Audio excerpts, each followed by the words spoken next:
മുഖ്യമന്ത്രിയുടേതെന്ന പേരിൽ വ്യാജ WhatsApp chat പ്രചരിപ്പിച്ചതിന് case. Congress പ്രവർത്തകനായ ഷാഹുൽ ഹമീദാണ് മുഖ്യമന്ത്രി അധിക്ഷേപിച്ച വ്യാജ ചാറ്റ് പ്രചരിപ്പിച്ചത്. കണ്ണൂർ ആടൂർ സ്വദേശി പി വൈഷ്ണവാണ് പരാതി നൽകിയത്. എം സന്തോഷ് ചേരുകയാണ്. സന്തോഷ്, എന്താണ് ഈ പരാതിക്ക് ആധാരമായ സംഭവം?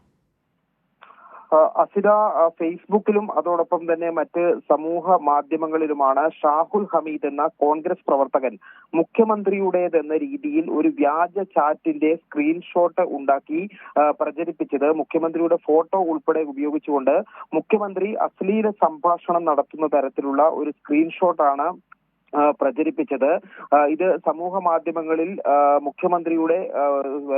മുഖ്യമന്ത്രി ചാറ്റ് നടത്തുന്നു എന്നുള്ള രീതിയിൽ ഈ വ്യാജ സ്ക്രീൻഷോട്ട് ഉണ്ടാക്കുകയും അത് ഷെയർ ചെയ്യുകയും അത് പ്രചരിപ്പിക്കുകയും ചെയ്തു. ഇതിനെതിരെ കണ്ണൂർ ആടൂർ സ്വദേശിയായ പി വൈഷ്ണവ് പോലീസിൽ പരാതി നൽകി. പോലീസ് ഇത് പരാതി പരിശോധിച്ചു വരികയാണ്. ഈ കണ്ടാൽ അത് ഒറിജിനൽ എന്ന് തോന്നുന്ന വിധത്തിൽ ഒരു വ്യാജ സ്ക്രീൻഷോട്ട് ഉണ്ടാക്കുകയും മുഖ്യമന്ത്രി അശ്ലീല സംഭാഷണം നടത്തുന്ന തരത്തിൽ അതിൽ ഈ എഡിറ്റ് ചെയ്ത് ഇത്തരത്തിലുള്ള ഒരു വ്യാജ ചാറ്റ് ഉണ്ടാക്കി അത് പ്രചരിപ്പിക്കുകയായിരുന്നു. അതിനെതിരെയാണ് ഇപ്പോൾ പോലീസിൽ പരാതി ലഭിച്ചിരിക്കുന്നത്. അസിത, ശരി, എം സന്തോഷാണ് വിവരങ്ങൾ നൽകിയത്. മുഖ്യമന്ത്രിയുടെ പേരിൽ വ്യാജ വാട്സ്ആപ്പ് ചാറ്റ് പ്രചരിപ്പിച്ച സംഭവത്തിലാണ് ഇപ്പോൾ പരാതി ഉയർന്നിരിക്കുന്നത്.